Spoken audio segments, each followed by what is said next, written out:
Good evening everybody and welcome to the stream this evening. And it looks like I've now got video delay.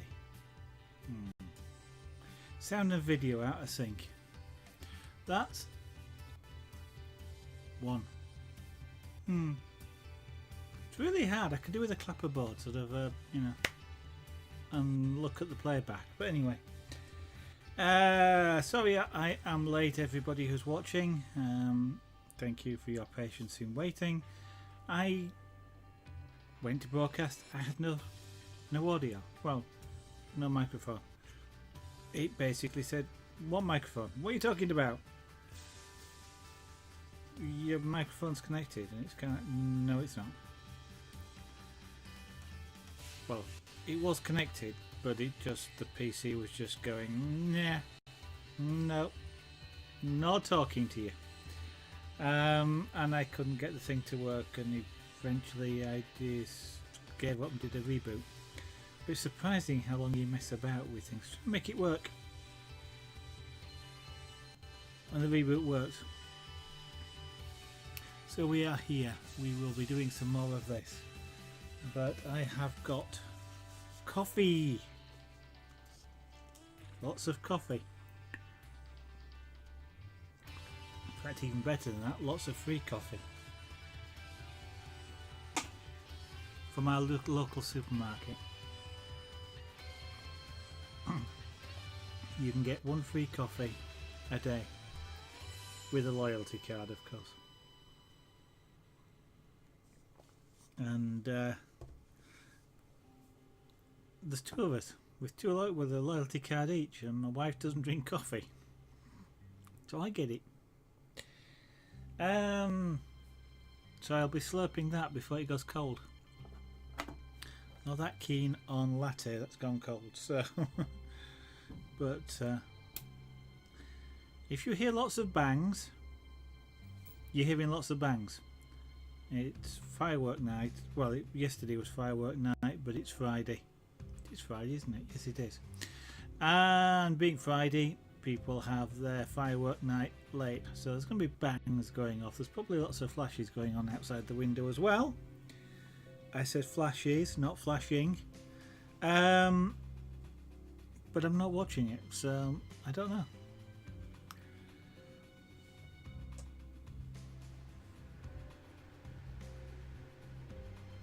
I am just deploying a little fan. It does two things.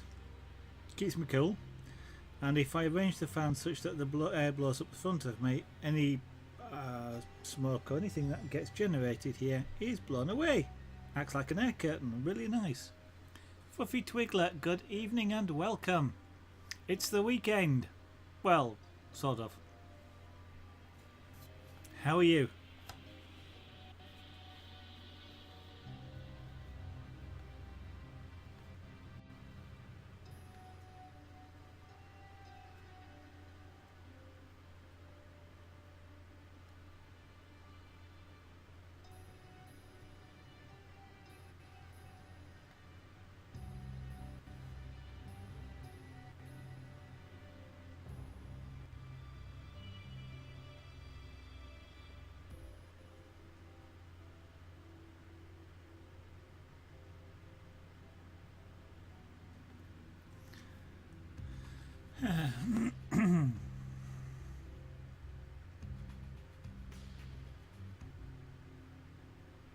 It's been an interesting day today.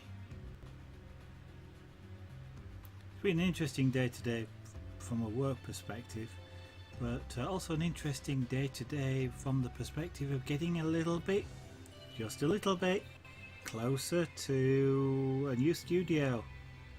Captain Dobie, good evening and welcome. And one step closer to my new studio.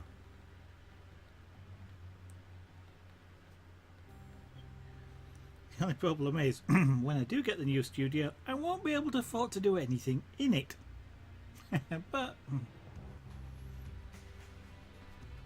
at least I'll have a new studio. I'll have lots of potential. Lots of space to not do things in, as opposed to not very much space to do lots of things in. I'm not quite sure. Yeah. Either way, I don't do lots of things.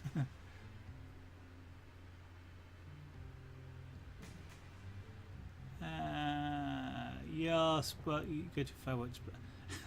You can't win, can you? I think you're not feeling very well, or this particular case, your fiance is not feeling very well.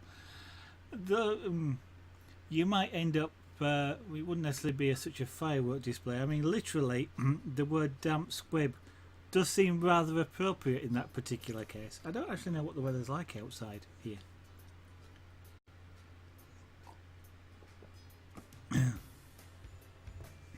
But Casas Aragon is a little warm, but otherwise bijou. Somewhat crowded. But let's say, hopefully next year, early next year-ish sometime, but we're one step closer. Yeah, proper. I was gonna say proper studio. Then it becomes a definition of what's a studio. Am I talking about art or am I talking about television? Kind of both, really. But there might even, though I'm not sure I'd do it, there might even be room for a green screen. And then I'd probably sit somewhere down here rather than up there in the corner. Aldel H, good evening. Well, let's say you've got plenty of time to build the hype. I'm getting there. It's actually it will be at least a 6-month process to getting there.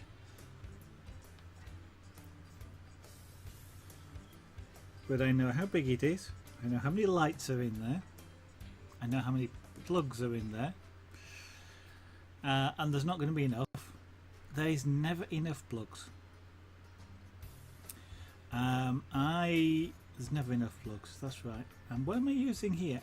In shall we say my current studio, which isn't a studio, but I think I'm using at least 20 plugs. And many of those are plugged in at the same time.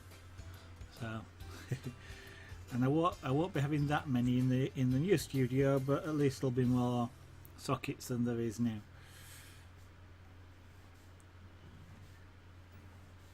And I've got to decide, do I want tables, drawers, cupboards, and all sorts of things like that.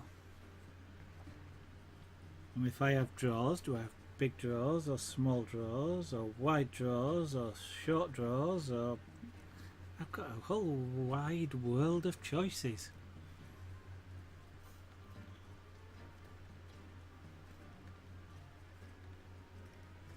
In fact, it becomes a case of there's so many choices I don't know what to choose, so I probably won't choose. Take one plug to your head, then it'll be enough plugs. Sculpting is a possibility, Aldel H. I'm not sure. I'd probably do some rotary carving first, and maybe a bit of engraving before sculpting. I am literally probably not going to, for a little while at least, take on any new crafts. I might extend some of the ones I do, like the jewellery stuff, but I've got the fuse beads. I'm not likely to start anything particularly new that I don't or haven't done already. So I might do airbrushing, for example, because I do that already, just not on stream. But what I will probably want to try and do is actually, I was going to say, do something practical with them. If this isn't practical. But I kind of have mentioned the model railway just to do the modelling bit. Nah, Warhammer.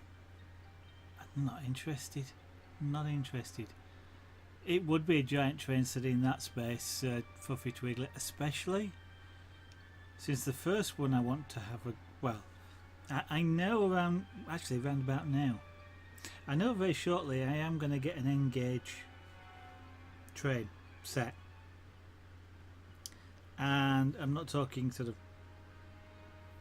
train set. Actually is the professional word that people, that real trains in the UK, so you get like the Pendolino trains and 125s, they really are cult train sets. But mine's going to be a bit smaller, so I am getting one of those in what they call N scale, 9mm to the foot, which is a really odd mixing imperial and metric, but 9mm to the foot. Actually no, it's not, it's 9mm gauge, and a gauge is 4'6" and a bit inches, so I don't know what the maths are. I know the train itself is coming hopefully before Christmas, and that is a Pendolino, so it's going to be a shelf queenie. It's just going to sit there and look pretty for the moment. But what I actually want to have a go at doing is something called T-scale.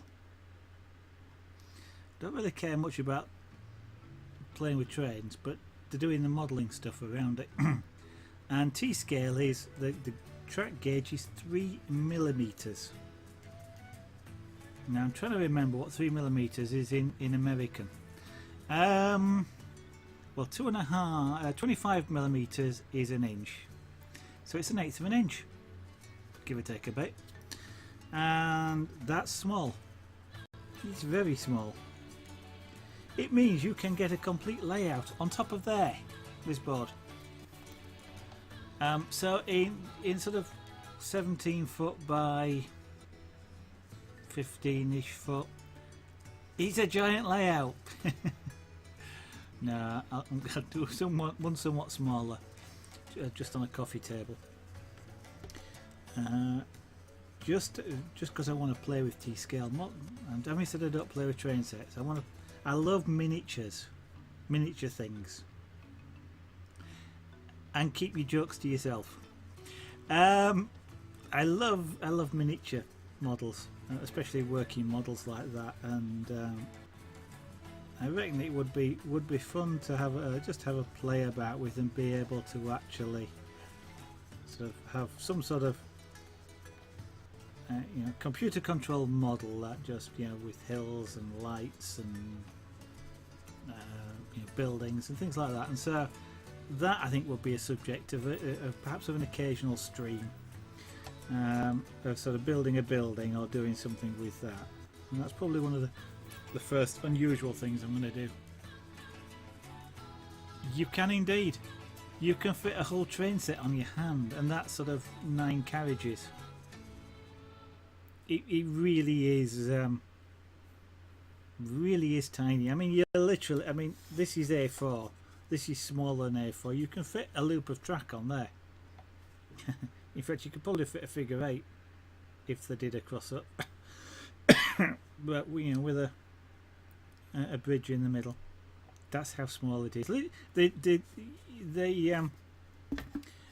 I have noticed in looking at some train sets that there are people who do things like suitcase layouts in what they call in the N scale, and usually they're sort of just like a goods yard, shall we say, and there's lots of track and they shunt locomotives backwards and forwards. But in T scale you can go for things like hat boxes or chocolate tins and get whole layouts in there. And unfortunately though, most of the in T-scale, almost all the trains are Japanese, apart from one. There is one for in the UK, what they're called prototypes, which sounds really weird because you think of prototypes as being, the music stopped. You think of prototypes as being sort of a new thing that you create a prototype to see if it works, but for some reason in model train world the prototype is the real full size thing for the model. So you model a prototype. Don't ask me why. Weird. Let me make this music work again. but there is one for the 1-2 in the UK. There's a I can't remember what it is, but the intercity one, what used to be called the intercity 125. It's one of the first trains that used to consistently run at about 120 miles an hour, and that's about the only English locomotive that's available.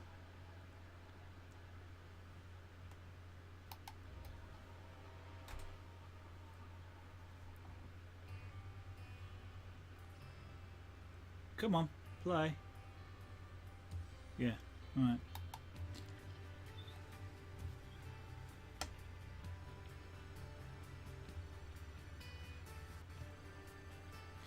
But so I just want to have a little mess around with that, just because it's so tiny.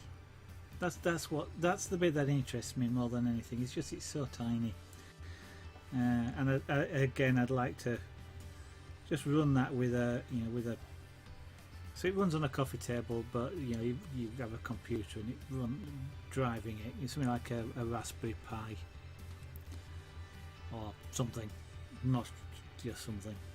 And yeah, it's kind of like an art form in its own right, doing something like that. And then at some point we will get towards doing almost the same thing, but with the end scale. But that'll be a bit bigger and in a different place. MTS, good evening.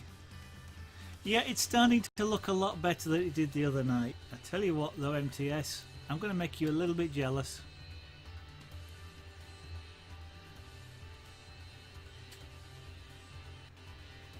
And I've got another one of these sat just next to me.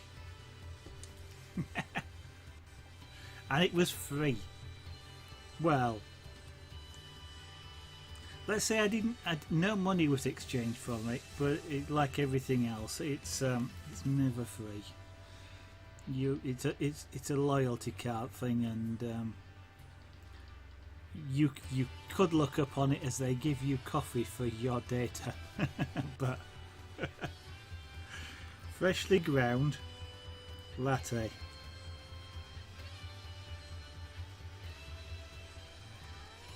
And we get Lady Zara also has one of these cards and therefore gets a cup of coffee as well. But Lady Zara doesn't drink coffee, so I get an extra one every time. We can have one of those each every day.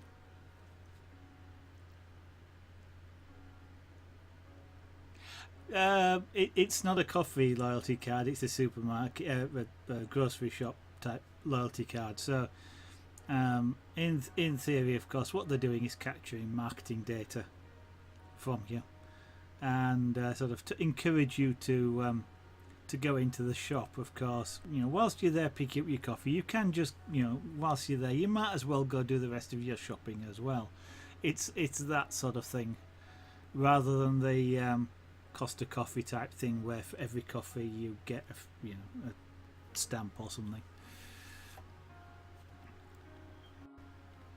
I was watching you do your bowl, at least at the start, your bowl last night. Very interesting. But there again, because I did say hello. And for your first attempt, that and that box, the square, was really good. The lines were straight. I don't know if you'd done them by hand, or I'm assuming you'd done them just freehand. I know you'd drawn it first, which is fine. And the fact that you got those prod marks on the right hand side, you just fair enough, you're trying it out. That's the whole point.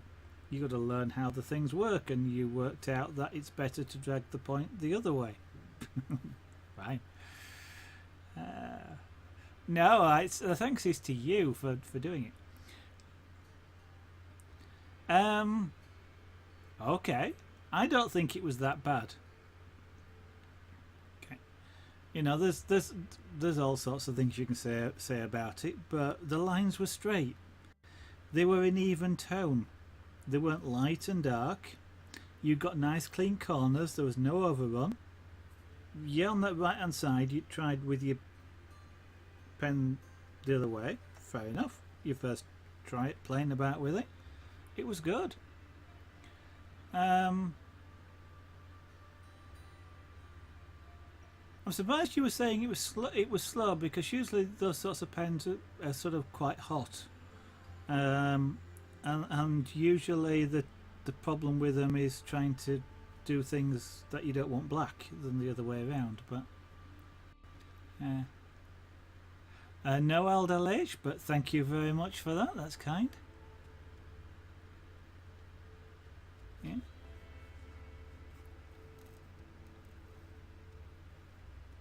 I kind of would never thought that this was worked quick. I suppose it does in a way. I mean, this is this is on setting 4, and I can, if I turn this up to setting 10, it glows. Unfortunately, I don't have 11 on this one, but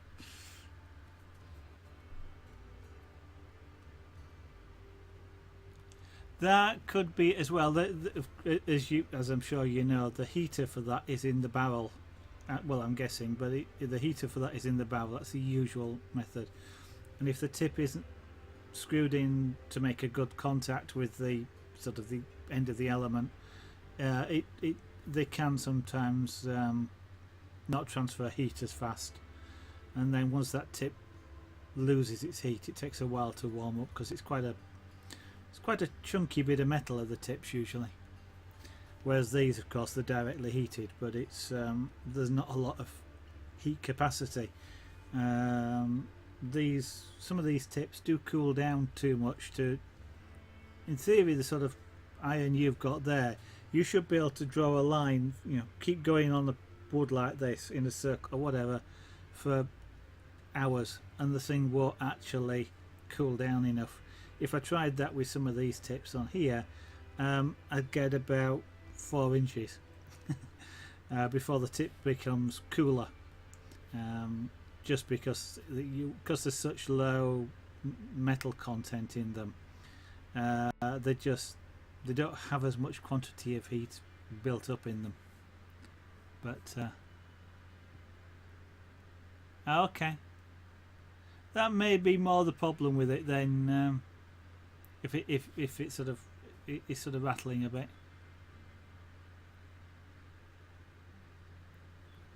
If you don't get that good thermal contact, then that's a pity.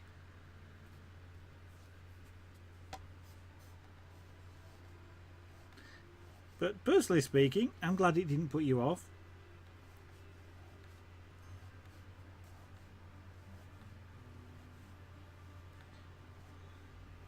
But seriously, you know, for a freehand square to start with, rhomboid, rectangle, those lines were nice and clean lines. You know, as I say, consistent tone, consistent thickness. Yeah, the right hand side, so you played about with it. You know, fair enough. But the rest consistent. I haven't, you know, I've seen people play with people have had a go with this pen, and they can't do that. They wobble, or the tone changes. So for your first attempt, it's bloody good. Yeah. With something like, yeah, in some ways it's kind of, well, if that ever happens, that's not what I meant to say. What I meant to say was, if you and I both get to the point where we're doing pyrography, like you're saying there, what we ought to do is dual stream. So we can actually sort of maybe get sort of, well, I suppose if we're dual streaming, we'll be able to talk to each other, which would be quite fun. Just to try something like that. Mind you, I am guessing if that happened, I probably wouldn't get a word in edgeways. You talk a lot. You're a lot more talkative than I am. You see, you wouldn't know it, but I'm very shy.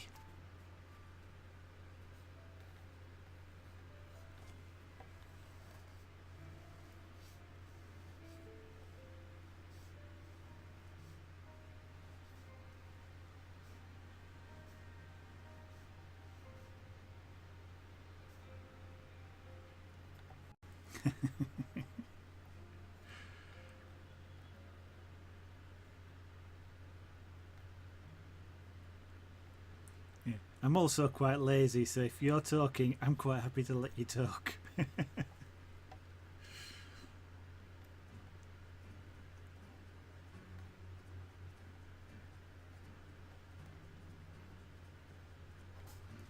Mm.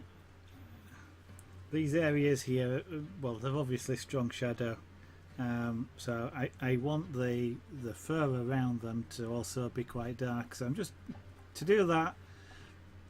I could take one of the shaders and apply some colour. As I said before, though, what it tends to do is it's like ironing a sheet. It sort of smooths out the marks that are already there, a bit like sanding does, really.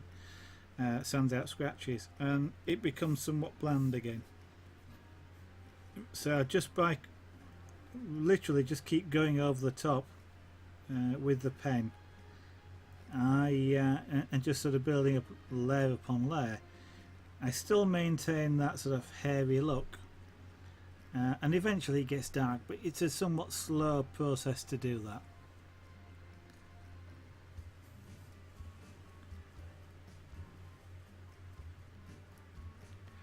No, well, from my perspective, that's what I enjoy about watching a stream MTS, is that you are explaining what you're doing. That's, to me, that's what makes it absolutely fascinating. Your style of doing that is what makes people watch you, and that's why you've got more viewers than I have. Because you are naturally entertaining. Thank you very much. It's coming there. It's taking its time. I'm not. I probably made this too dark, but I should maybe have made it a bit lighter like this. I know. Well, you're not seeing a great deal of difference between those, but and again, this is a camera lighting type problem. But to me, this is halfway between that and no colour at all. And yet it probably looks on stream, it looks very much, closer to that. Yeah. Oh no, I'll accept that MTS that it looks good, but yeah. In fact, I think actually you've got more followers than me now. So it wouldn't surprise me if it's not that long before you start getting towards sort of partnership there. 3 tonal changes. Well, yeah. Well, what we... 1, 2, 3. Yes, possibly. I mean, in actual fact, we start with 1, 2, 3, 4, 5. This is 6, 7, 8, and there is slightly a difference between with this as 9 and his nose there as 10, but just off the yeah, sorry.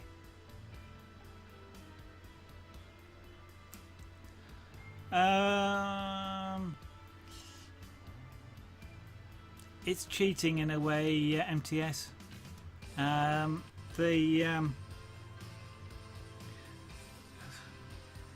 I'd agree with the amazing control if I'd taken the tip and like done an area like this and graduate it through 3 tones.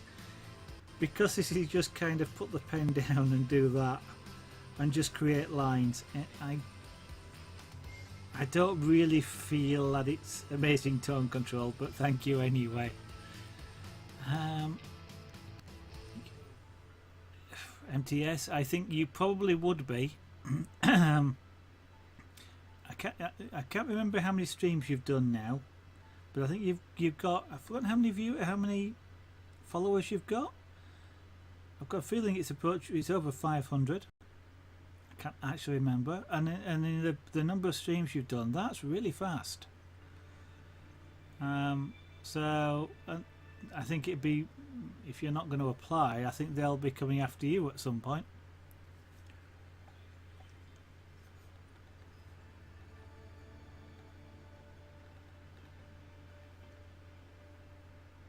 Especially in creative, with the focus on creative, and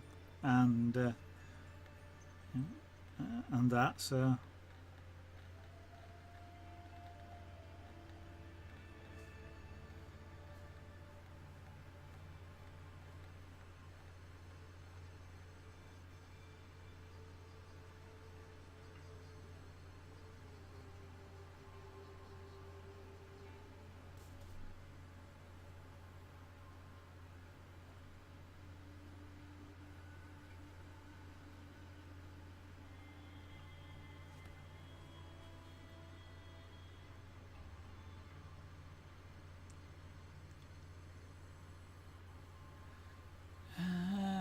that's not bad.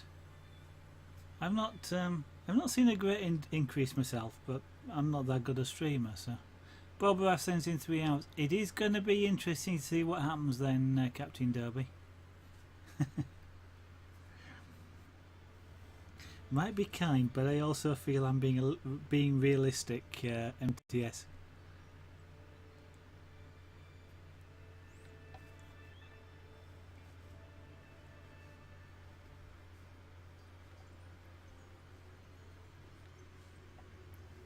I'm not sure who the audience has been for Bob Ross either.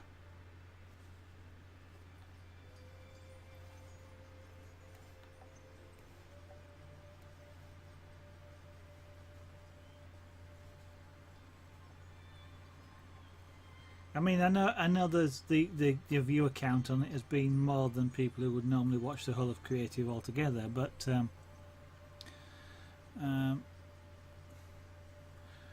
I'm not sure. I mean, Bob is just, well, you're probably aware, he's just that famous in the artistic community. He's probably not as well known in the creative community as such, with other things, but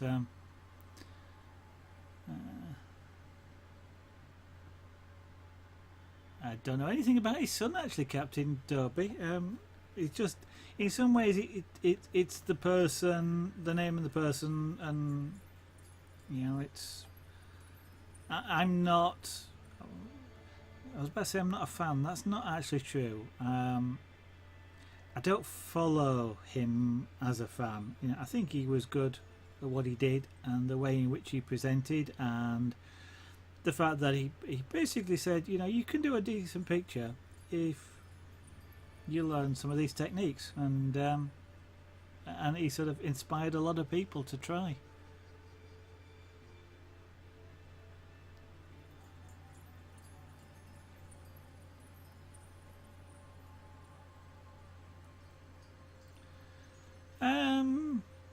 That's an interesting sort of suggestion. I don't know. It certainly isn't something that would have crossed my mind. That people into gaming are also into creative arts of some kind. Saying it the other way around, people who are into creative would also be into games. I can sort of see that more, because that's, it's either a subject for art or art for games, or that sort of idea. But certainly you're right. There's a lot of people don't and didn't realise there's a creative section. I mean, it got a little bit better when we got our own icon. because it wasn't just the hey, I don't have a picture for this game thing, and I'm sure a lot of people just skipped over it. And once it had its own distinctive sort of icon, it looked different. Still looked kind of like a game though, rather than a section as such. So, you know, people I'm sure looked at a game called Creative, what the knows that, and now it's been a little bit more, well, you know, publicised, I guess.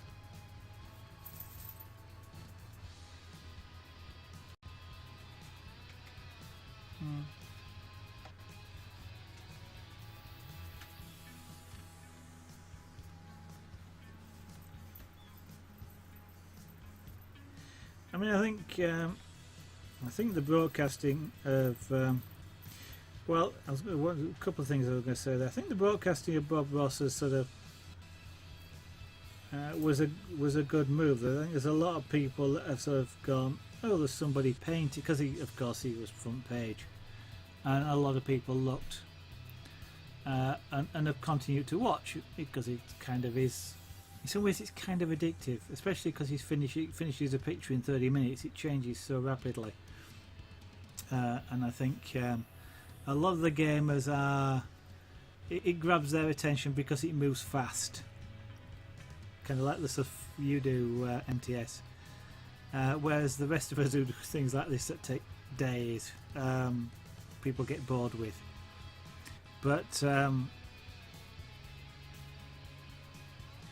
I was going to say, I mean, we've had people in the past, and I'm trying to think of some of them now. Some fairly large streamers, you know, that regularly will get sort of 10 or 20,000 viewers, who have come in and done things in creative, and there's kind of been a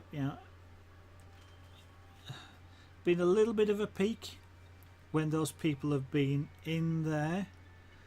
I guess as people, you know, they end their stream and then people just go, you know, oh, what's around, and then they wander off. So I am kind of wondering if the same thing's going to happen when Bob stops. You know, we'll have a small peak for a day or so, and then it'll go.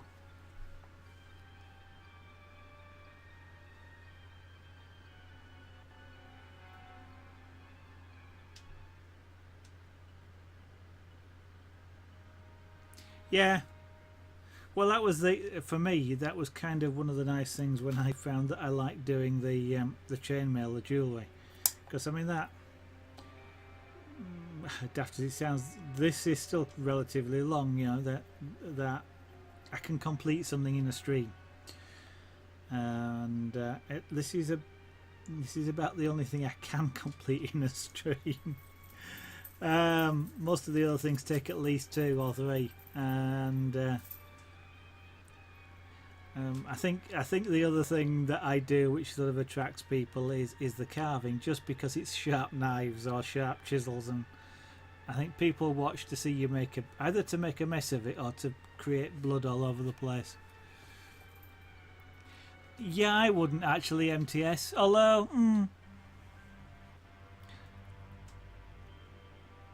I was going to say, I don't think the Bob Ross family would probably let them do it, not unless they're going to pay a heck of a lot of money, because of course if it's available free, then you're going to have people less reluctant to buy things like the videos.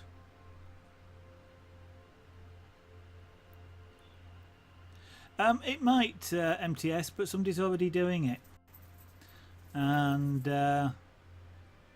I'm not particularly one to copy, to be honest. And can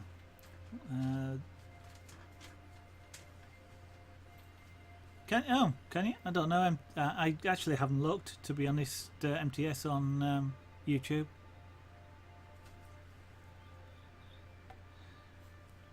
I mean, I certainly think it would be nice if they did. You know, I suppose I'd quite like to watch it.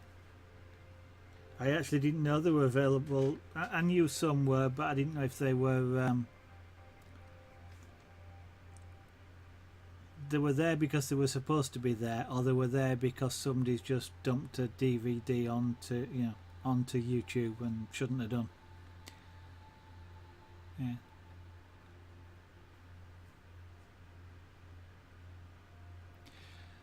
Yeah, I'm sure they do, but I think it's like any marketing. You're not there to, whilst you might catch X number of people by any particular marketing thing, you're not after keeping them all. You're always working on, if we get 100,000 viewers, we will maybe keep 5,000 of them, and they're working on that percentage, not necessarily the peak. So oh yeah, I'm aware of that, MTS, but well, it's the discussion we kind of had the other day.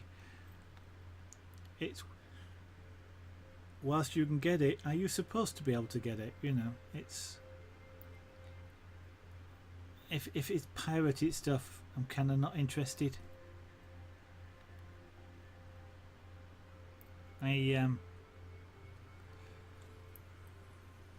It's I suppose an interesting ethical dilemma in a way. I mean, it's not that I'm afraid of being caught or anything like that. It's just that I wouldn't like to be the one that, if I've just created something, like a film, I spent time and money on it, and I'm trying to sell it, for example. I'm just making this up, and somebody buys one and then puts a pirate copy on the internet and nobody buys it ever again because it's free. It's kind of like, why bother? Why spend all that money producing something that somebody's just going to effectively steal? So I kind of don't like the idea of looking for it for myself, to avoid paying. Yeah. And good evening, Free. Welcome. I'll get back to doing hair thin lines, literally hair thin lines.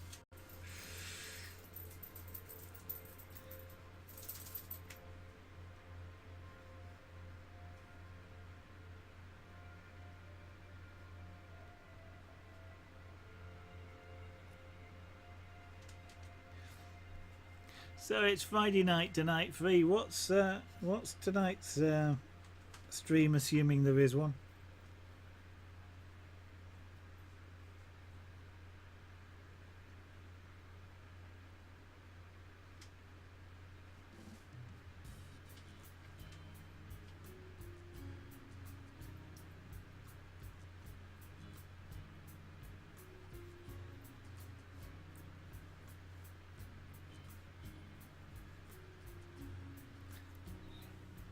Actually, I suppose in a way I'm kind of surprised you aren't out photographing the fireworks. It sort of strikes me that might be an interesting subject for a black canvas.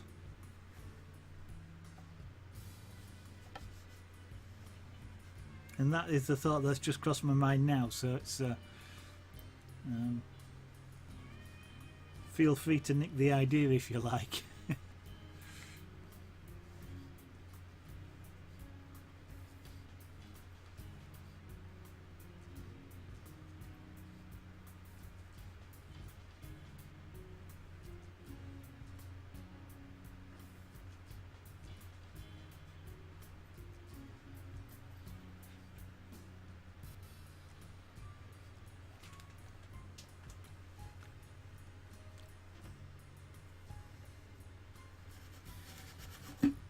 Yeah, I think it was it you, Alder LH, that was saying it's only about 3 hours or so left?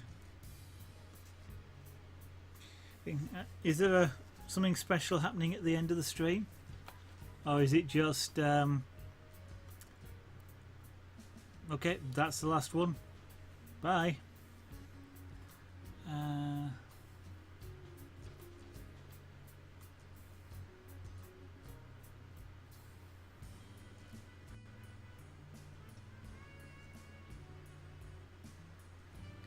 Sorry, you misunderstood what I said. Could I say that again? I don't remember what I said, MTS. I think I was probably just saying. I was probably talking about pirating. Whilst you can get almost anything on the net, if something isn't legit, I'm kind of reluctant to take it from the net. Just because I wouldn't like to be on the other end of it, and if I can't afford to buy it, then I don't buy it, type of thing.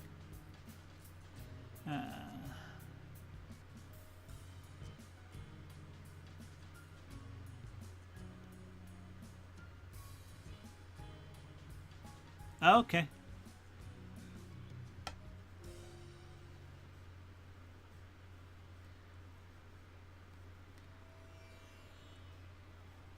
I think chat was just. I mean, I saw all sorts of weird things in the Bob Ross chat while I was watching it. You know, as I think, was it you, LH, was saying, people saying things like "hurry up" to him, and I don't know if they didn't realise it was all recorded material, or they were just sort of playing up to the chat, if you like. You know, things like "you've missed that bit," or "shouldn't you use a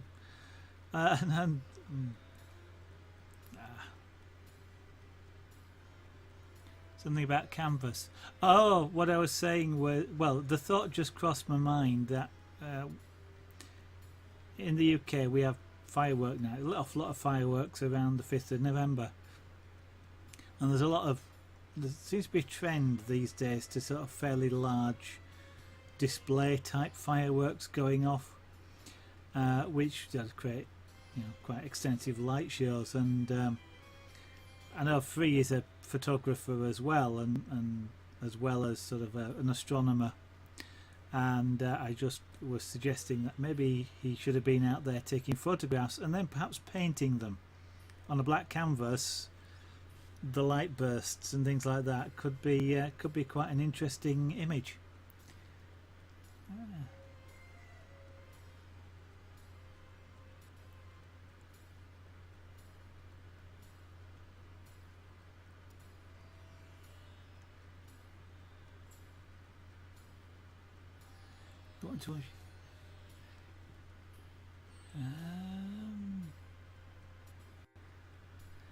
Do sculpting. Okay.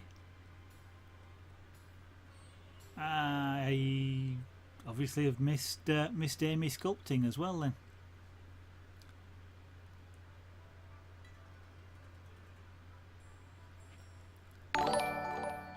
Anas24, thank you very much for following. Yes, she does seem to be a bit scared. She was streaming earlier today as well.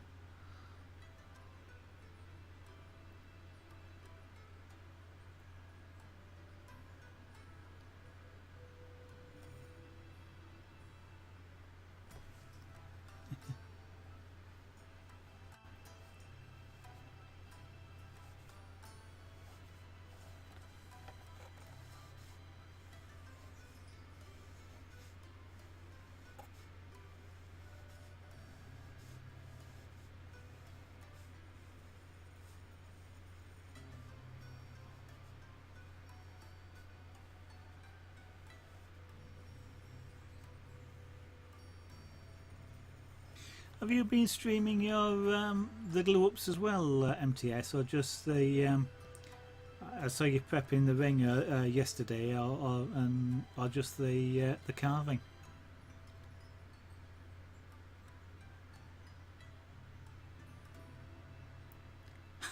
Because of the pollution. I kind of like fireworks, and I kind of quite enjoy the smell of them to some extent. The bit I don't like is picking up all the debris that's rained out of the sky overnight, because there's usually sort of bits of rocket or some things like that, you know, all over the garden or something. Not from my fireworks, because I don't buy fireworks these days, but other people. Yeah, I do as well. The smell.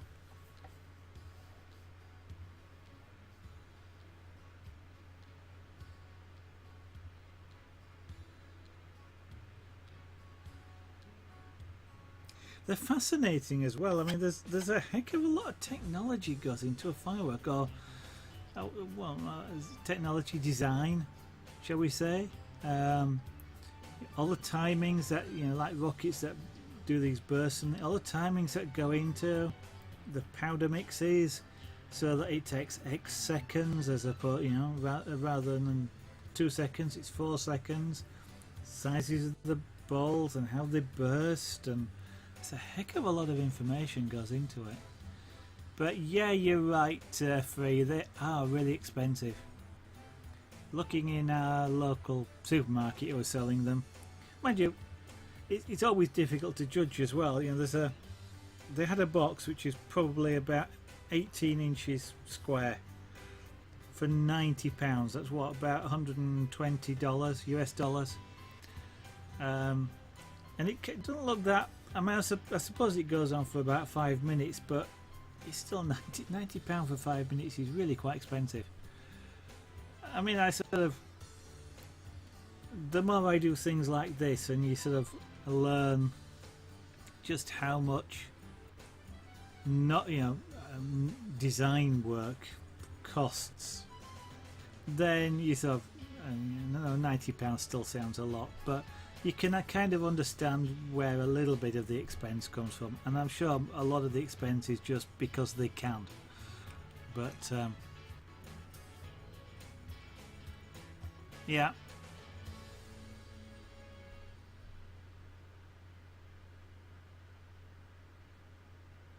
Yeah, that would be pretty impressive.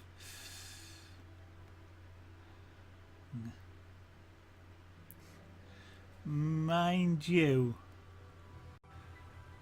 I suppose, yeah, go high enough up, get into some of the winds. At least then you don't find him covering covering your head while you're outside.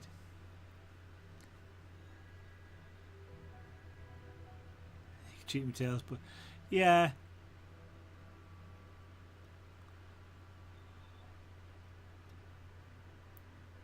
But that's that's kind of the fact, isn't it? I mean, the cheap materials probably blow up a lot easier.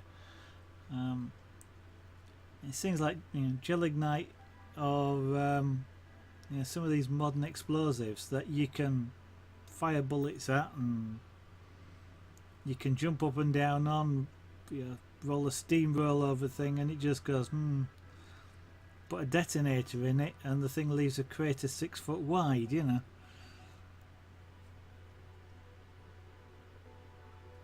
Yeah, that's the.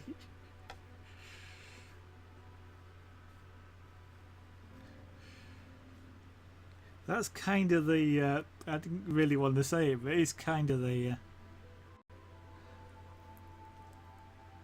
It's just gone wild. What's happening over there then, Aldel H? They're just being all the trolls are getting together, and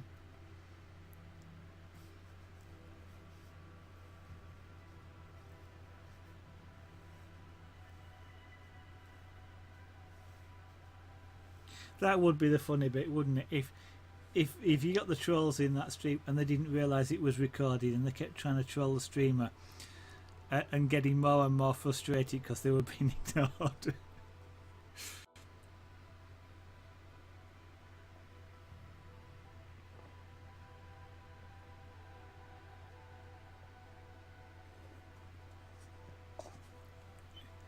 I only watched chat for about 5 minutes, and then I just maximised the screen and never just watched the video. Never watched, so I don't actually know what the chat's been like.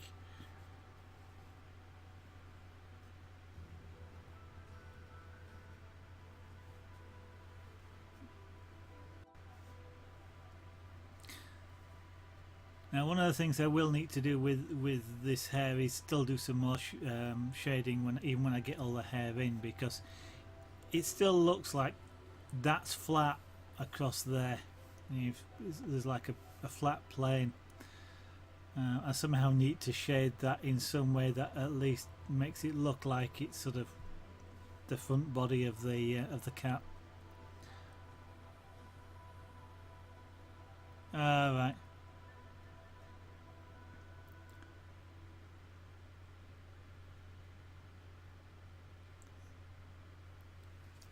Hmm.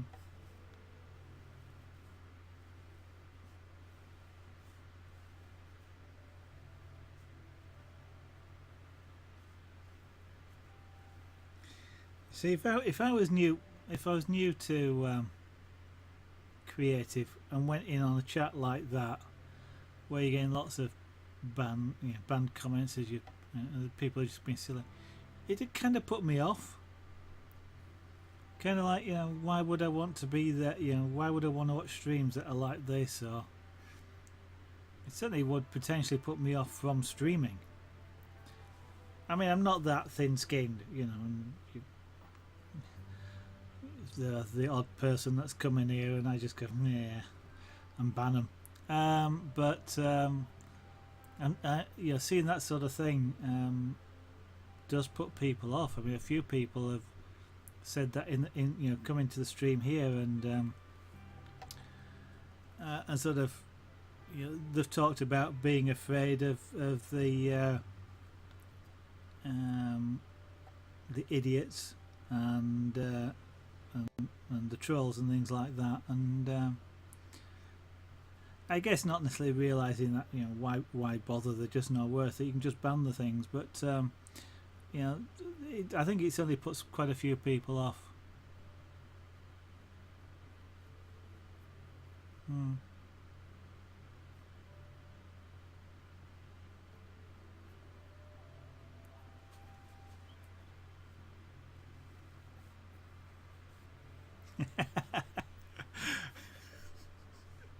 You do realise you've just insulted me, don't you, Captain Derby? I agree with you, but I don't mind. Hmm. Yeah.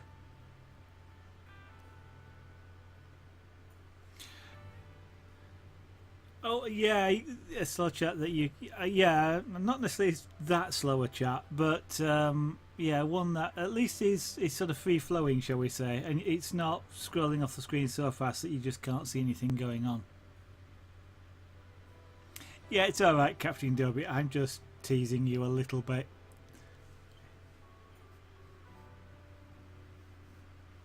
I am a small streamer. I'm not going to get offended by somebody saying that. Don't worry about it. Okay. No, I purposely misread that. Well, I purposely misinterpreted it. MTS. Um, I I have fun reading exactly what somebody said, as opposed to I know what they meant to say, but I have fun sometimes reading literally what they said. It's like the statement, "I cannot possibly recommend someone highly enough," and basically what you said there is you can't recommend them at all. But everybody always assumes you mean the opposite, and I just pick up on that sort of thing sometimes. I just find it fun. Um, Yeah, I think you're right. They're free. I mean, the ones that obviously have sat alongside Bob at the top.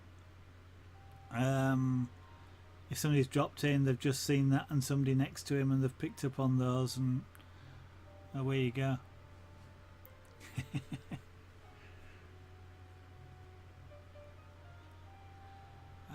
I don't know how many I've picked up this week. How many have I had this week?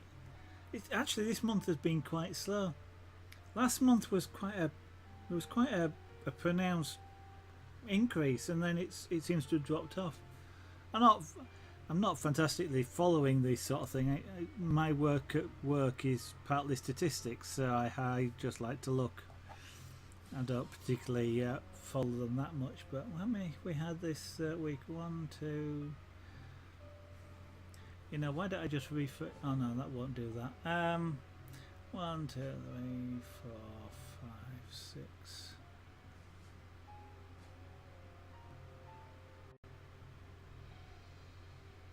Yeah, about 6 this week. It has been. Well, this month seems to be. Well, I'm going to say this month. We've only just started this month, but in the previous 30 days.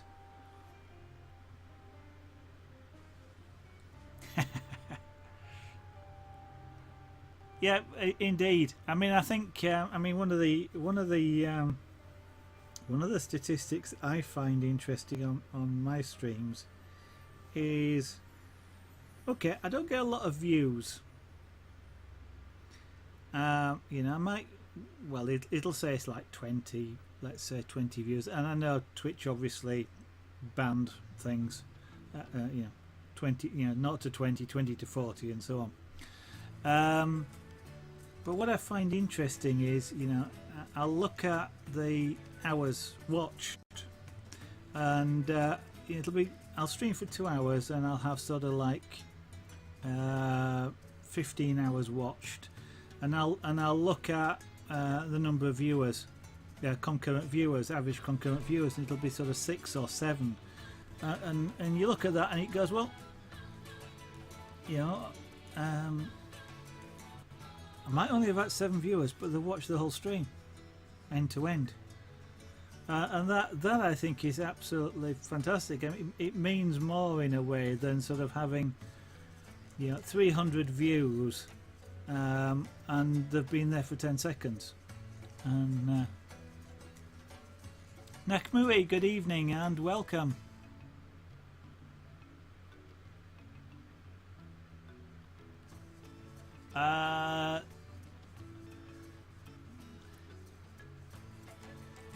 The ones that show up on the bottom of the stream window are, I won't say instantaneous views because it only sort of captures them like every minute or something like that.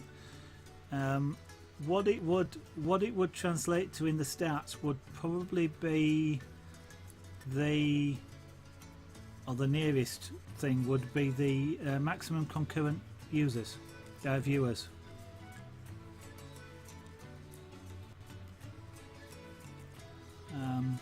it's kind of like the peak. But of course Twitch only, I don't know what the smallest time frame Twitch show the stats in, so it seems to be about every half hour, I think, they on the stats. So the two really don't relate all that much.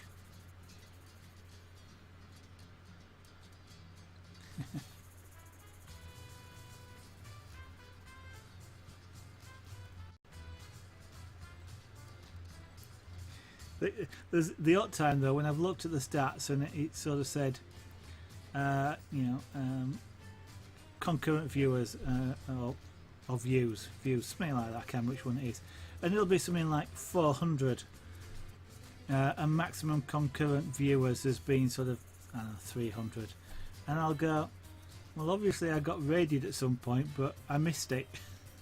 Either that or the stats are wrong.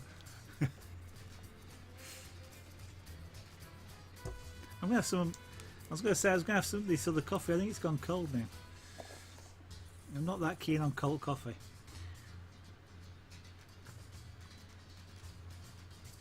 It's just acceptable. I'm purposely leaving a small area there, which I will put some in later. But I kind of want that to be just a little bit lighter, so it's just catching light. So it's kind of like a highlight.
Oh, MTS. Yeah, MTS is a fantastic artist, Nakamura. You know, he's very good at the stuff he does. And Aldel H isn't too bad at all at his carving. Um, I don't look at them seriously, Frey. As I say, I just part of my job at work is stats and graphs, and so it's just fun. I mean, the fun thing, if you like, about the stats is at the start of for a small streamer like me, at the start of the month, of course, I only stream for 2 hours a night, so you get these little peaks, each day. You get towards sort of after about 20 days, the graph changes, and instead of going down to 0, it goes from point to point. So it kind of looks like you've been streaming all day. And your viewers have gone right down and it's sort of just odd things, and it's a bit of fun, more than seriously looking and going, oh, occasionally we'll look. I mean, I don't know whether you've ever seen the same, but when I look at any of the stats, there's kind of a wave form in there somewhere, which sort of minimum. Well, there is like a sine wave, but I haven't worked out if there's any sort of period about it, because it so looks like they and I'll make this up, every 9 days there's a minimum, and it would be kind of nice to say, well, there's going to be next to no viewers a week on Wednesday. I'm not going to bother streaming that day.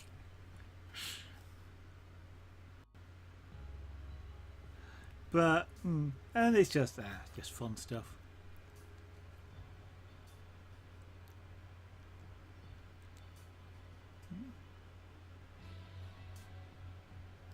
So you are an artist as well, Nakamui.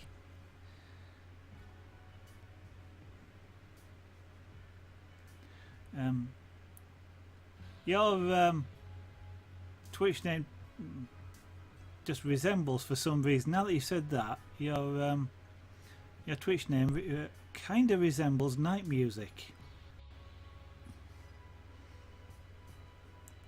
Playing guitar would seem appropriate. I don't know if that's got anything at all to do with it, but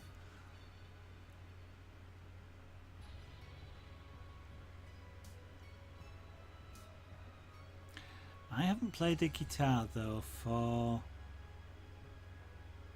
40 odd years. Did learn it. I mean, when I was at school, I actually learned quite a few instruments, and I'm not doing this again, am I? I think it's part of being creative. You went through sort of guitar, the various recorders, cornet, E flat horn, keyboard, and electronic music. I've kind of been through all that as well.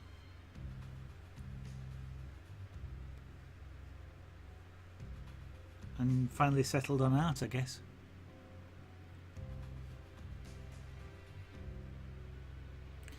Oh, MTS, yeah. It's even. I mean, who was it today? I was watching. Oh, the Danish guy. He literally went off. I think he put it like a BRB screen up for about 20 seconds. People actually, I tell you what, because he made a comment on it as well. He turned his. Oh, that was it. Yeah, he said, "I'm going to blow the horn." So take your headset off, and he dropped 50 viewers. He did blow the horn, but he dropped 50 viewers. He said, in that time, 50 of you have gone. And it's kind of like, but yeah, a little while on, he sort of put that. About 20 seconds of effectively a BRB screen up, and he lost about 100 people or something like that, and he literally said, I'm going to be away about 20 seconds, and he was away about 20 seconds.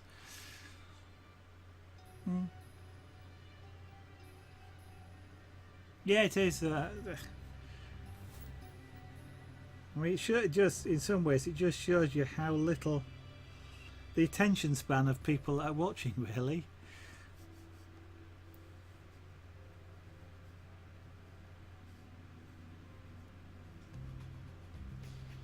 I mean, the other night last night, of course, when you said you were having a break, and I just, okay, you're going to come back. So I didn't sort of disappear anywhere else, and sure enough, you did. I mean, you were talking at one point. You were talking whilst you still had your break screen up, and so you weren't that long. And it's weird how people will just disappear. I don't know whether they think you're lying and you're going to be gone for several hours or what. Blues music, yeah, interesting. I don't say I like any particular music at all. A style of music or things like that. I like music that I like. So if I hear something and I like it, I like it. It doesn't matter whether it's blues, jazz, choral or what, orchestral. If I like it, I'll listen to it. And I won't sort of go, I'm not going to listen to that because I don't like jazz. It'll be, I'm not going to listen to that because I don't like that piece of music.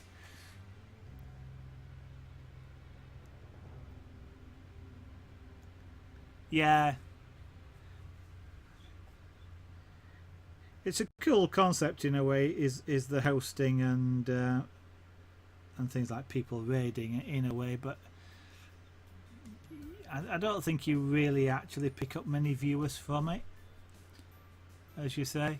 They've all gone, or I think you sometimes get quite a few follows, but that doesn't necessarily translate back into people actually watching you more than just that one time.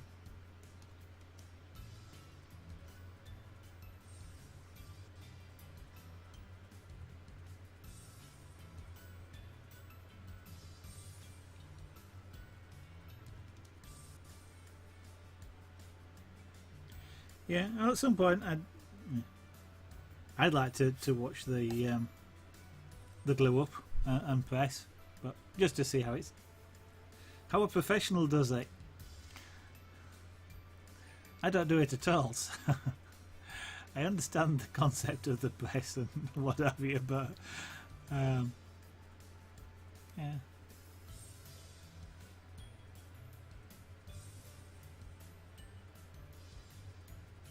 Which is fair enough, Captain Derby. There's always a reason why somebody goes, and if you stay till that point and then go, that's fair enough.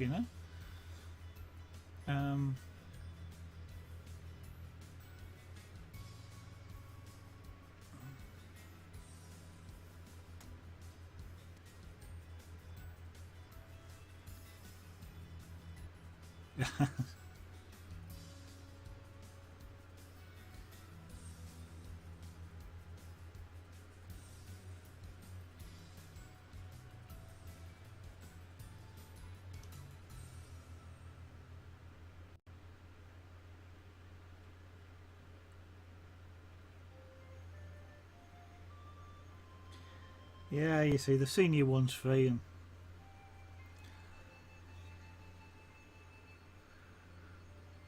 they know not to come back.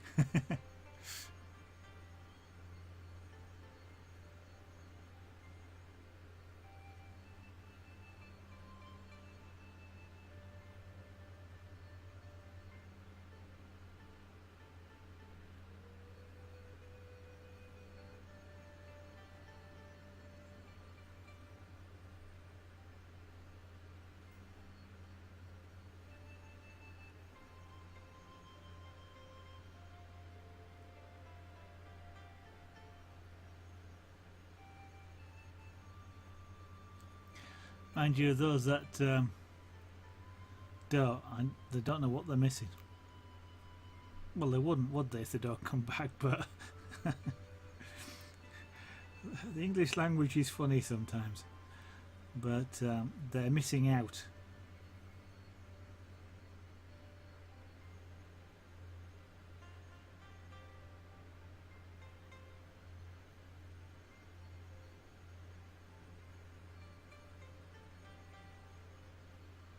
Yeah, I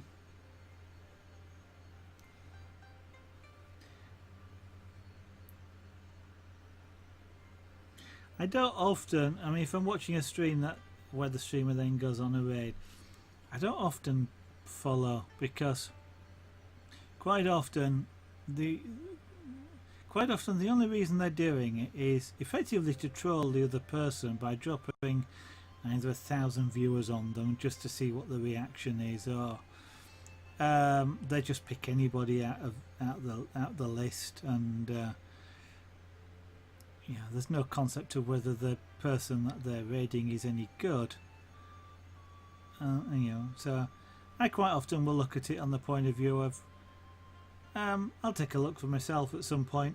If I like it, I watch them. If not, I don't. And when you and I'm about to say something which sounds ungrateful, but when you get somebody that says, "Oh, just go give this person a follow," it's kind of like, and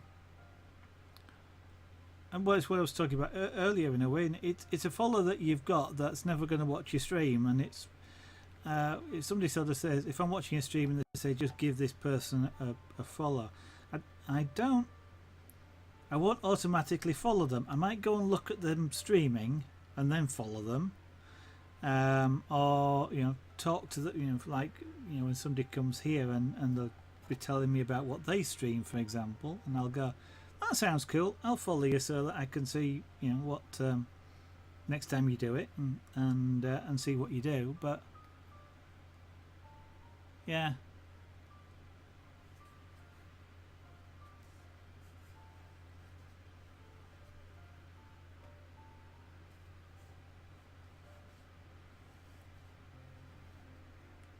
I do not like the music player that comes with Windows 10. It's really picky. I mean, it seems to have gone quiet again. It doesn't always like it if it's not the focus window. And I've got a problem with this one where, yeah, it's stopped. If I put it on one of my secondary windows rather than the primary window, it won't play.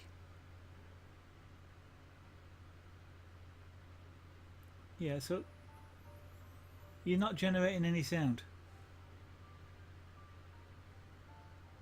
It's playing, but it's not playing.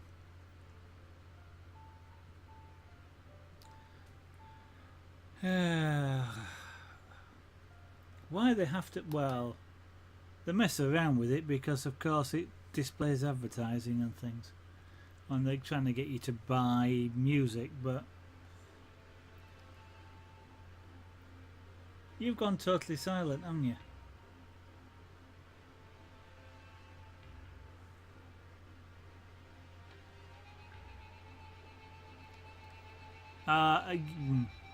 Oh, I'm actually getting sound again now. Yeah, that's it. What you do is fine. I mean, okay, you've done it to me, but when I've seen you talk about other streamers, it's fine. As you say, you say what they do. You say what you've liked about. That's fair enough. It's kind of like a personal recommendation in a way, just like you would tell anybody else. And you're going to stop recommending me because I spend more time talking than doing pyrography before very long. But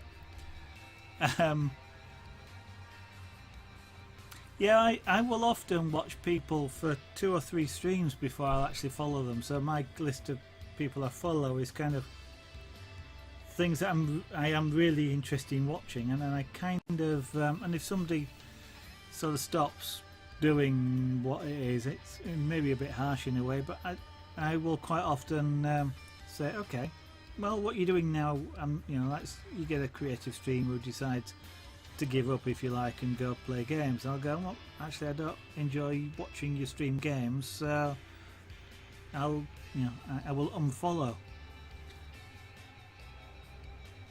And if people want to do that to me, that's fine, I certainly can't complain about other people doing what I do. Windows 10 apps are strange. Well, this one certainly is. I don't actually use any of the others.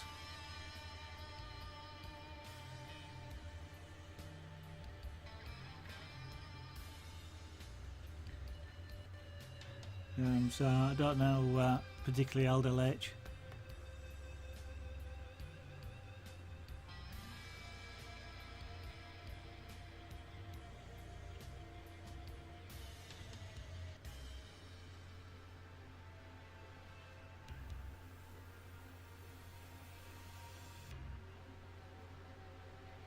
I don't mind Windows 10 itself free from an operating system perspective, or even from a visual interface perspective. It's not bad. As Aldel H says, that there are certain things that's kind of weird about it, and certain sort of annoying things, like well, a nice useful thing is you can turn off alert sounds so it doesn't ping all the time, like when I'm broadcasting. And it describes it as quiet hours. But you can turn it on, you can turn it off. You can't set a schedule to say, for example, be silent from 8 till 10 at night. So it's left muted all the time. So I don't get alerts now. Well, they pop up, but I just don't see them. And it's... Who thought that was a good idea? A follow snob. Yeah.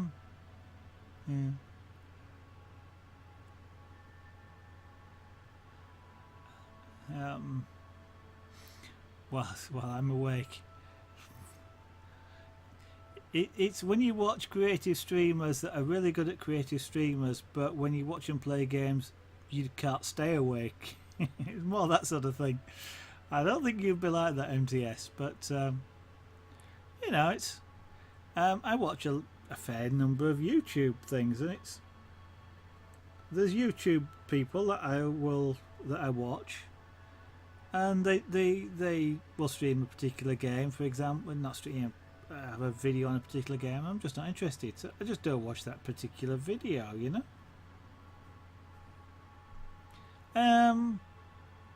Yeah, free. I mean, what? For example, I'm not that interested in H1Z1, for example. So I'm just sorry, but I might pop in, say hello, and then disappear. But you put some on, for example, I'll probably watch the stream end to end. It's that sort of thing. But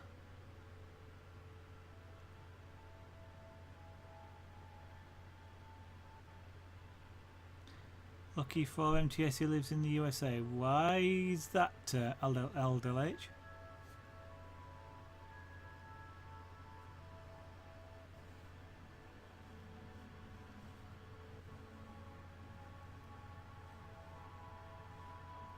And I was kind of just making that up as an example, MTS. It literally is. If somebody's, I just will watch them, and if that's all they ever do, then they don't do the things that I did like watching them for. That's when I unfollow. I don't go, oh, you streamed a game, I'm not going to follow you anymore. And, fine. Oh yes, that reminds me. Talking of coffee.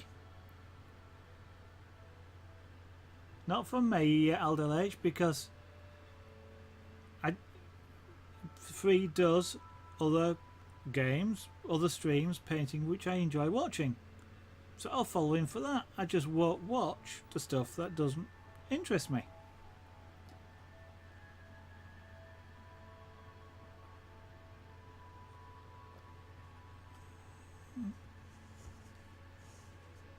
Oh, I see what you mean, Aldel H.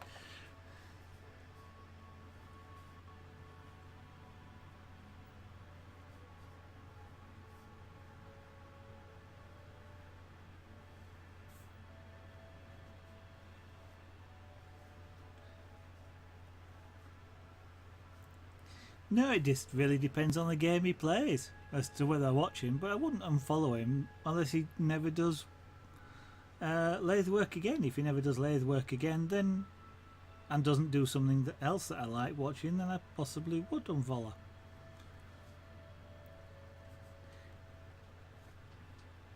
I think sometimes a lot of people get, and possibly a lot of streamers get very hung up on follows. And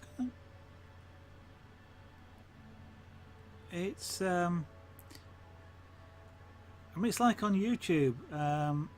It's the same, or you know, or even let's say on Twitch. I mean, earlier on tonight there were 6 people that I follow streaming. So which one do I watch? If you follow 200 people and you come on and you say how many are streaming, there's 50, you can only watch 3 or 4 at the most. And it's kind of like, well, sort of what's... It almost becomes a case of what's the point in following 50 odd people or 500 people or something like that.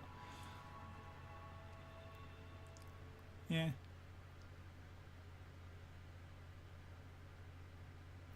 Indeed. Indeed. And I mean, for example, even if it's a game I like watching, if somebody's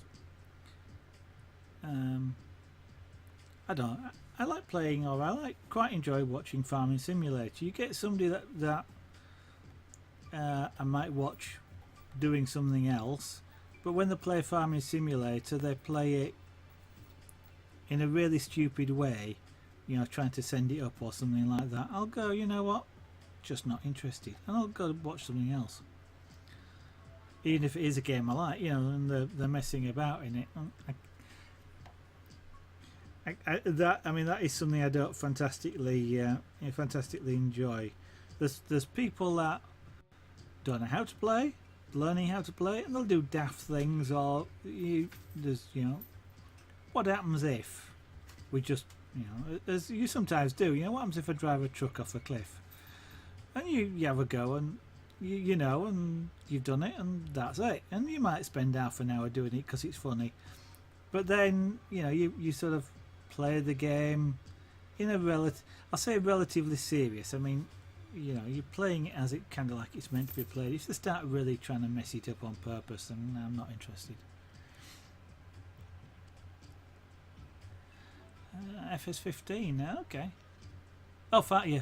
I was thinking Flight Simulator when you said that, and you meant Farming Simulator, yeah.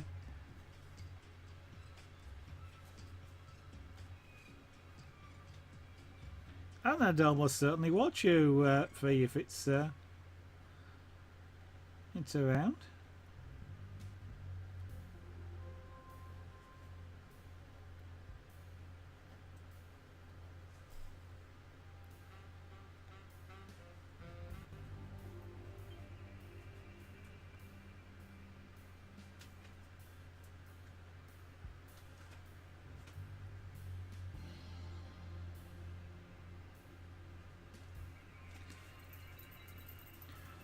I don't think the BBC is streaming Twitch, but they certainly. I think that there will come a time where you probably won't get linear broadcasting anymore, and everything will be on demand.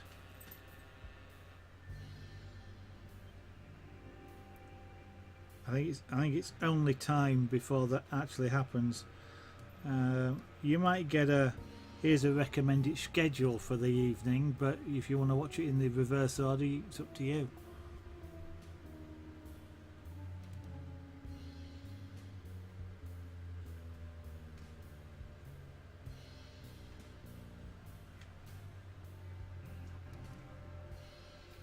KSP is a game that hasn't really grabbed my attention very much, to be honest. You know, I've watched you play it a few times, Free, and a couple of other people. But it's not one that's fantastically grabbed me. I don't object to it. I wouldn't necessarily go, oh, I'm not going to watch this or something like that. And but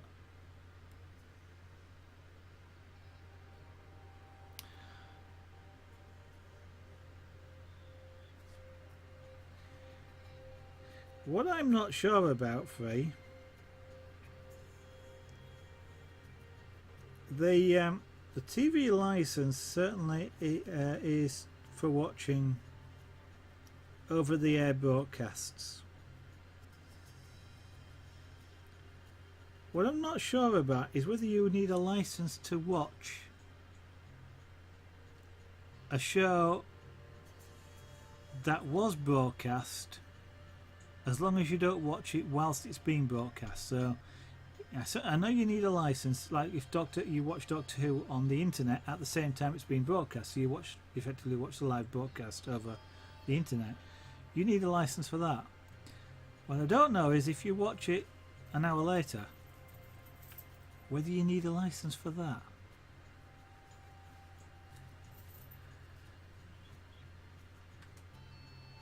But of course, if the BBC stopped getting the license, then they'd have to get the revenue from somewhere else. So either you'd suddenly start getting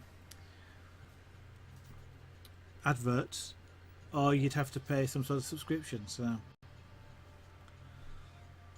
I suppose the difference is, well, if subscription would be no difference to a license. Adverts, if you could buy individual programs, then there'd be nothing but game shows and reality shows. So I don't know.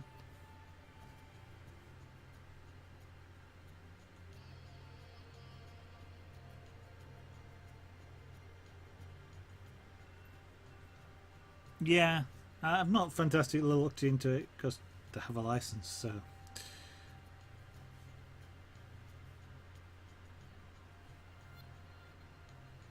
I have a license, but about the only thing I do watch on television is Doctor Who, and I don't watch it on television.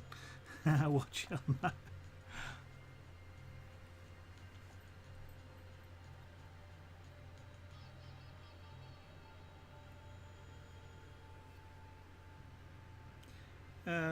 Possibly LDLH, but I don't. Never been on Netflix to know what it does. I mean, I know it's video on demand type stuff, but yeah.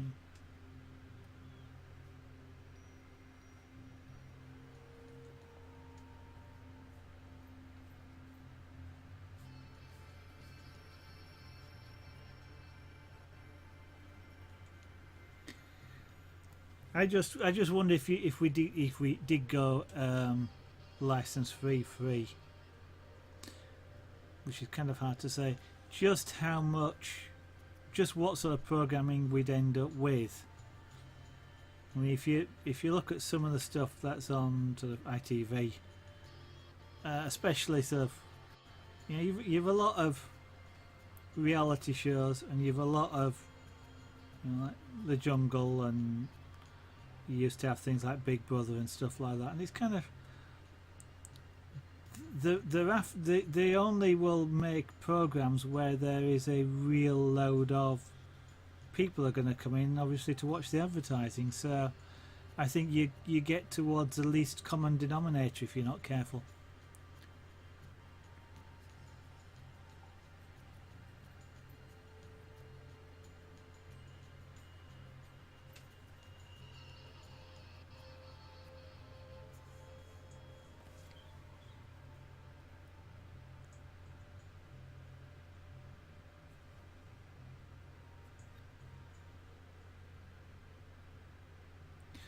I think. I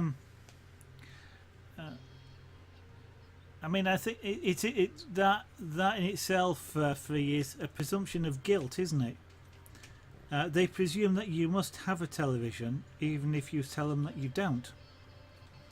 And it's, you know, from a legal perspective, they presume that you're guilty, unless proven innocent, which is kind of against UK law. Unless they've a reason to believe that you are lying, then why would they have to check? I mean, that's at one time, of course, the detective vans, they had a reason to believe that you were lying, because they could actually physically detect the presence of the TV or something similar. And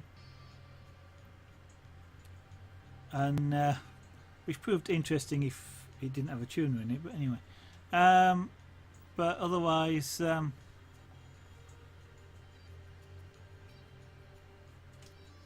yeah, I think it's a bit. It is a little bit of an awkward thing.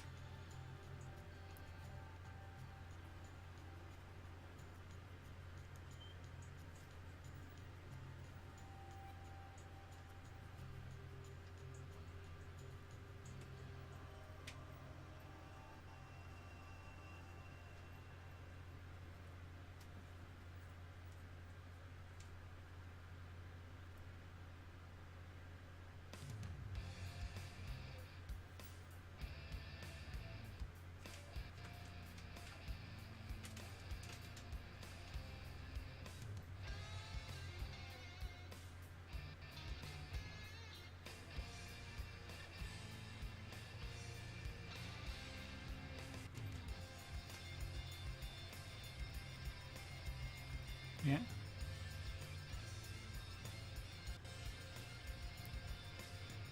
Well, I mean, it's even sillier than that. I mean, if you do have a car and you tell the DVLA that it's off road, statutory off road notice, they kind of they believe you. You don't have to pay road tax. If you get caught, then you get a big fine. But you know, it's if you declare it's off, then that's it. You have to declare it's back on again and on the road again, and you have to pay road tax. But it's the same thing.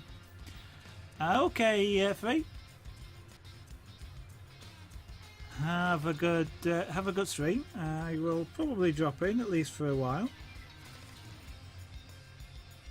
I might just lurk though, so have a good stream, and I'll give you a few minutes to start up, and then I will cross the streams to sort of misquote a quote.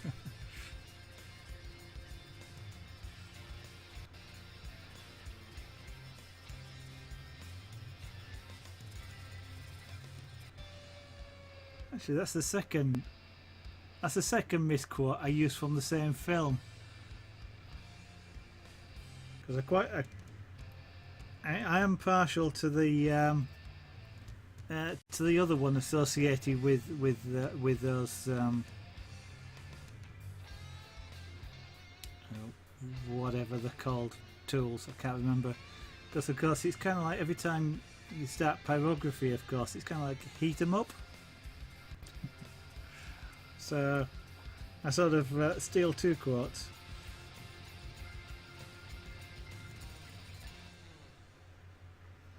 Well, I guess tonight I haven't quite done as much of this as I was expecting. Obviously I need more practice at talking and doing pyrography at the same time. I'm kind of, though I'm a little bit, I still sort of embedded into my brain though about the eye contact from lecturing and things, is, you know, or giving presentations, is to make eye contact. And I know it's a camera I'm looking at, but it is sort of eye contact, and I just can't look, and I can look up there and do this at the same time because that's hand-eye coordination, but I can't see the pyrography in the camera. Yeah, it's tough. It is, but it's an. I'm doing it again. You see, it's kind of like a natural. I did. I've worked in sales, and of course, one of the key things in sales is to keep eye contact, or at least to make eye contact with the person you're talking to. And it is one of the key things that you would get taught and things like that. And when I was doing lecturing. And sort of teaching, I guess, I did that for about 4 years. One of the things about that as well is that eye contact, because it keeps people become more engaged with you and listen to you if you make eye contact with them, but also you can see when somebody starts giving that slight vacant look, that means actually I don't understand what you're talking about, but I'm not going to say. And you can pick up on it and either ask questions or, you know, just generally remove that condition. And whilst I am not lecturing at you guys, that sort of inbuilt eye contact thing is really, really strong. Mars Bars 8795, good evening, welcome back. Not seen you around for a while. I should be on the Gaming Talk Shows channel. From the point of view of talking and not doing things, maybe, but I couldn't spend that long talking about too many games, Elder H. Indeed, indeed, MTS. And not even the pretty face bit either. It is different techniques. Sometimes I can do it.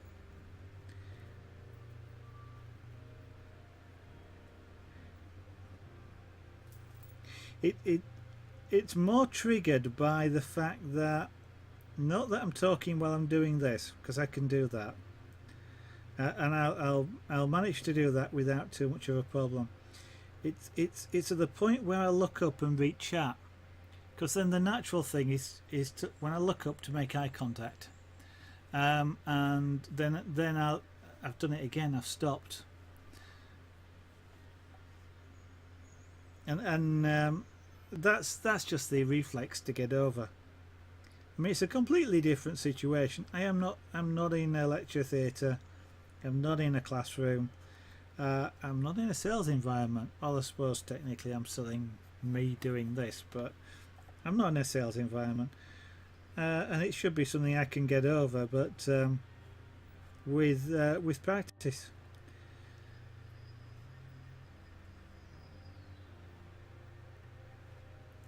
So I will practice. I'll continue to practice.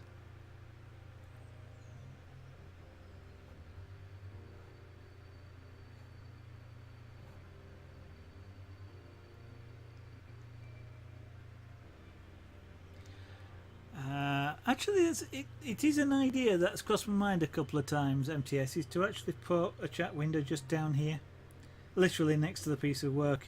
I've got an iPad, or I've got I'm doing it again, or I've got a Raspberry Pi with on a little, with it attached to the back of a little screen, which I could just sit down there.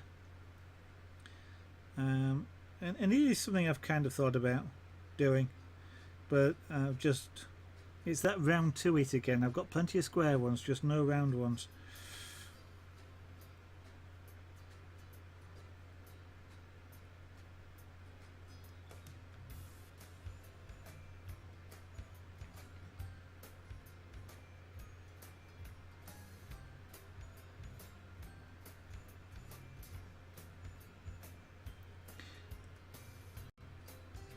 Although I don't know, depends on what's you people who are watching here. You guys, what's your opinion? If I spent the whole stream either looking down like this or just looking across at a chat window, a couple of things sort of strike me. One is, because I don't look up, is that less engaging for you guys, and more, you're more likely to want to go somewhere else? Or certainly the other thing that crosses my mind is, there's not much point in having a face cam when all you see is the bald spot on top of my head.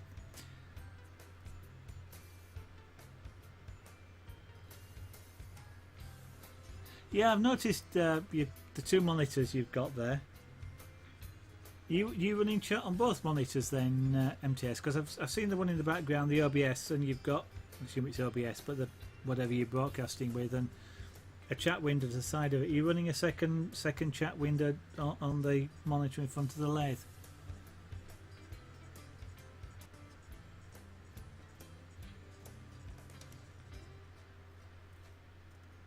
Yeah, that's probably a reasonable sort of. Yeah. If it's sort of there, sort of out the corner of my eye, I guess.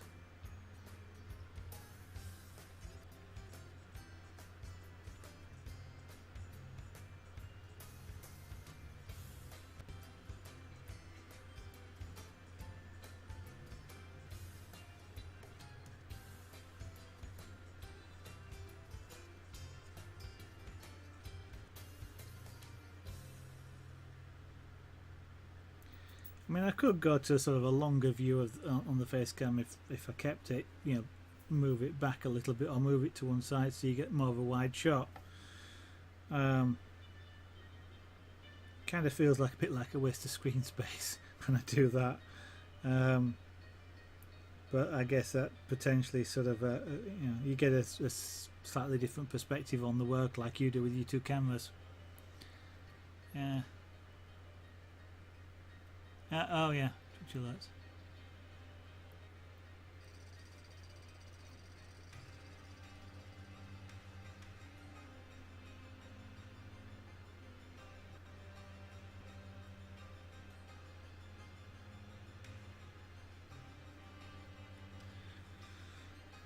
Okay, well, we've got, largely speaking, we've got a lot of the hair in now. Now it becomes it now starts to become an exercise of the right levels of shading. So like this, obviously, is this area now needs to darken and start to put a little bit more, I'll say a little bit more sort of texture.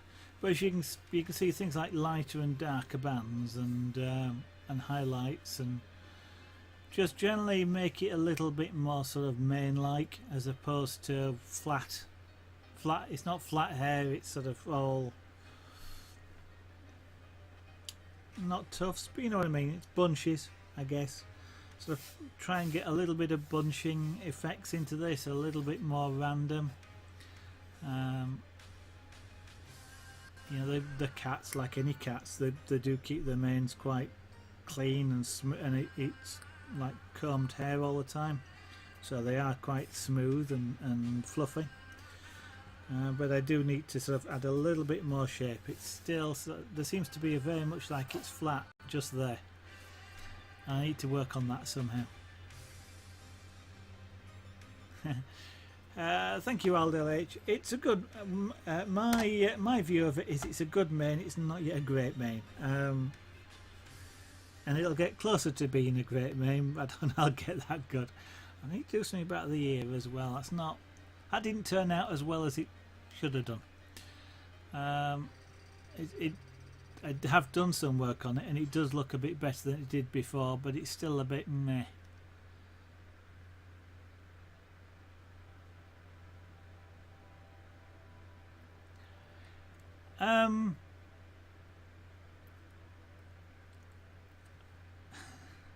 Because I'm learning MTS, it did not look like it was going to turn out really well at all, and the technique I was trying to, when I first tried it, didn't look right. This one sort of looked right, but you know, wasn't. And it isn't until you get sometimes with a picture, it isn't until you get a substantial part of the picture in place and it ties the bits together, then you can start to see the thing as a whole, and then you can work on it to make it a cohesive picture. Earlier on it was am I doing this right? I'm not quite getting the look I'm after. I'm still not really getting the look I'm after, but I've got more of confidence. At least I can produce a decent picture out of it. The long hair, sort of working, and that's kind of what it is. It's I with all of the pyrography, there is two, and the scraper board's a bit the same. There's two things I've sort of found, and that is quite often I need something about the whole image to be able to see the whole image, so that it gets pulled together. You see it as a coherent thing rather than a bit here and a bit there and a bit there. And the other thing I've found I often need is something approximating the right, I say colours, shades. I can do things like that. For example, when I first put it on, it looked really too dark, and yet as I've put the stuff around it, it no longer looks as dark as it did, because you've lost the dark to white contrast. It's dark to almost as dark, and therefore, because your eye doesn't see the your eye doesn't see the colour, it sees the contrast between two colours either side of it. So when you look across that barrier, it now doesn't look as bad as it did. And so I quite often need to apply some colour all over, just again so that I don't see that as being something really bad, and then realise it actually wasn't as bad as it sounded or as it looked.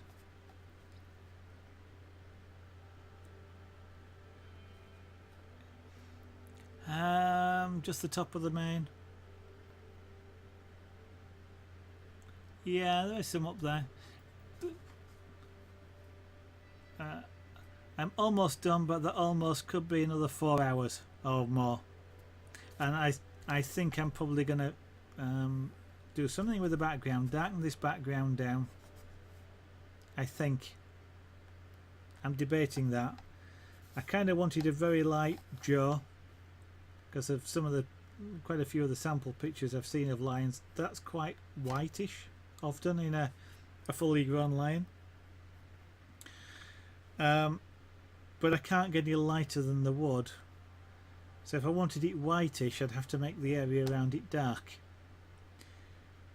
Or the alternative is I just go, what the heck, I'm just going to apply a light coat of pyrography to it and leave the background white.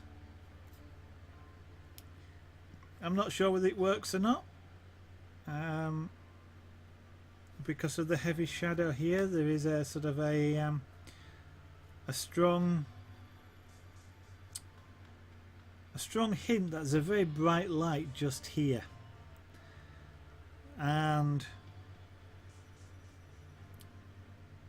it could be the sun, but it's kind of more like a torch type of idea. And why would you have a torch type of idea in a bright background, basically?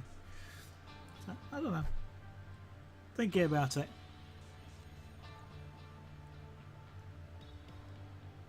Anyway, it's now 20 past 10.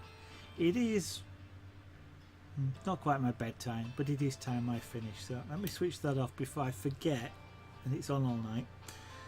I'm going to say to anybody that's watching, and then maybe it's not too many people, but if you haven't checked out the shop, recommend you do so. And I recommend you do. Arnos 24. I have a feeling I missed Arnos 24 when he followed. And if you're still around, I'm sorry for doing that, but thank you for following. Yes, I was saying about the shop. I'm going to recommend it, but it's mine. But take a look, pass it on. Those people who have been here regularly, you've probably already done that. You don't need to do it again.